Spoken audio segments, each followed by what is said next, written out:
আমরা 100 দিন বলেছিলাম এই কারণে, আপনারা সবাই জানেন গ্রামগঞ্জে কৃষকরা ক্ষেত মজুররা সারা বছর কাজ পায় না, বর্ষার সময় কিছু কাজ পায়, আর যেখানে 2 ফসল বা 3 ফসল হয় সেখানে আর একটু বেশি কাজ পায়।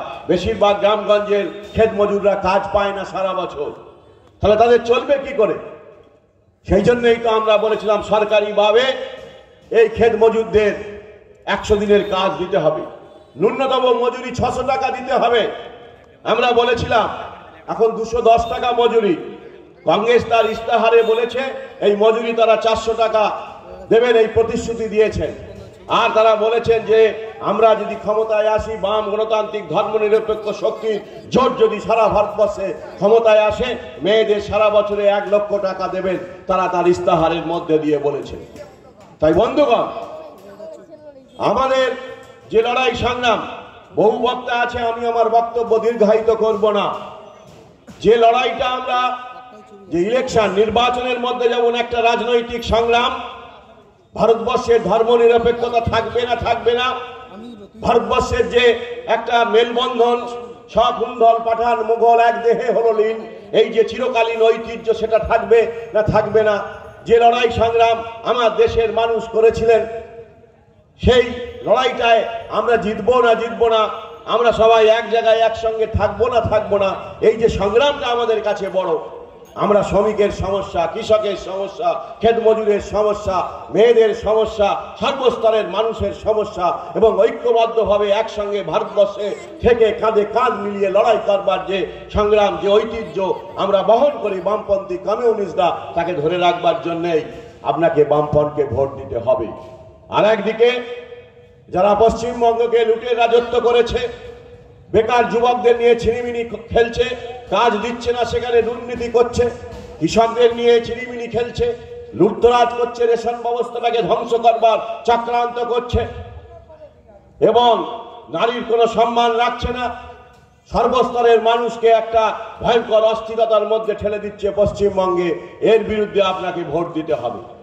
আর সারা ভারতবর্ষে বিজেপি নামক শক্তি, একদিকে তো ভারতবর্ষের কোনো সমস্যা সমাধান হচ্ছে, আর একটা ধর্মের উন্মাদনা দিয়ে বেকার যুবক থেকে শুরু করে মানুষের মধ্যে একটা উন্মাদনা তৈরি করে দিচ্ছে, অস্থিরতা তৈরি করে দিচ্ছে, আমরা যে একসঙ্গে থাকি তাকে বিভ্রান্ত করে দিচ্ছে। এর বিরুদ্ধে আপনাকে আমাকে দাঁড়াতেই হবে, কাঁধ কাঁধ মিলিয়ে সর্বস্তরের মানুষকে ঐক্যবদ্ধভাবে বিজেপির এই যে শোষণের বিরুদ্ধে, বিজেপির এই অন্যায় আচরণের বিরুদ্ধে। তারা 10 বছর ক্ষমতায় আছে, কোনো সুষ্ঠু সমাধানের পথ তারা খুঁজে পায়নি, করেনি। তারা দেশের শিল্পগুলোকে ধ্বংস করে দিচ্ছে, বিক্রি করে দিচ্ছে।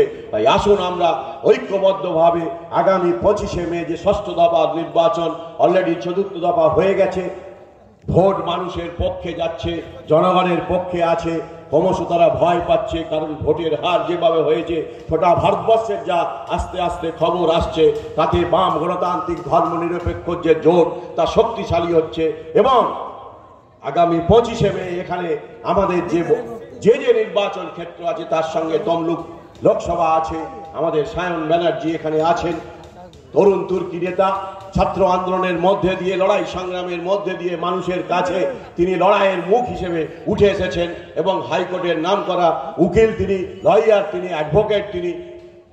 এইরকম একজন প্রার্থীকে আপনারা বাঁচবেন না বাঁচবেন না, না তৃণমূলকে বাঁচবেন না বিজেপিকে বাঁচবেন, এইটা ভাববার সময় আছে। কারণ এই ভোট যদি আপনি একবার দিয়ে ফেলেন, প্রলোভনে যদি একবার পা দিয়ে ফেলেন, 5 বছর আপনার কাছ থেকে কিনে নেবে। আমি আগেও বলেছি, ইলেকট্রাল বন্ড দুর্নীতি, স্মৃতি ইরানিরা বা এর যারা অর্থমন্ত্রী তারা বলছেন দুর্নীতি নয়, আমার দেশের অর্থমন্ত্রী বলছেন দুর্নীতি নয়, আর তার হাজব্যান্ড প্রভাকর বলছে হ্যাঁ এটা সারা বিশ্বের মধ্যে সবচেয়ে চরম দুর্নীতি। তাহলে বুঝতে পারছেন কোন জায়গায় তারা আমার ভারতবর্ষটাকে নিয়ে এসছে। তাই শপথ নেবার দিন 25শে মে শপথ নিতে হবে যে এই তমলুক লোকসভা কেন্দ্রে সায়ন ব্যানার্জিকে কাস্তে হাতুড়ি তারা চিহ্নে ভোট দিয়ে জনগণের লড়াইকে ঐক্যবদ্ধ করবেন। এই আহ্বান, এই আওয়াজ আপনাদের সামনে, আপনাদের বিবেকের কাছে আমি প্রশ্ন রেখে গেলাম। আপনারা ভাববেন, ভোট দেবার আগে আরো ভাববেন। আর আমরা যারা এখানে আছি, আপনারা দেখেছেন মুর্শিদাবাদের ভোট, আপনারা দেখেছেন বহরমপুরের ভোট, কিভাবে কর্মীরা দাঁতে দাঁত চেপে বুথকে আগলে রেখে ভোট করিয়েছে। ওরা সেই বলে না বাঘ রক্তের স্বাদ পেলে সেই রক্ত খোঁজবার জন্য চেষ্টা করে, তারা নাকি সব উন্নয়ন করে নিয়েছে, তবুও গণতান্ত্রিক অধিকার রক্ষা করবার জন্য একটা জায়গা আছে মানুষের ভোট দেবার অধিকার, তাও তৃণমূল পশ্চিমবঙ্গ থেকে কেড়ে নেবার চেষ্টা করছে। তাই দাঁতে দাঁত চেপে বুথকে আগলে রেখে আমাদের সেই ভোট দেবার ব্যবস্থা করতে হবে। কাস্তে হাতুড়ি তারা চিহ্নে ভোট দিয়ে সায়ন ব্যানার্জিকে জয়যুক্ত করবেন। এই কথা বলে সকলকে অভিনন্দন জানিয়ে আমি আমার কথা শেষ করব সলিল চৌধুরীর একটা কথা দিয়ে। ঢেউ উঠছে, কারা টুটছে, প্রাণ জাগছে এবং সেই প্রাণ বামফ্রন্টের সঙ্গে বাম গণতান্ত্রিক ধর্মনিরপেক্ষ শক্তির জোটের সঙ্গে থাকবে। এই আহ্বান রেখে সকলকে ধন্যবাদ।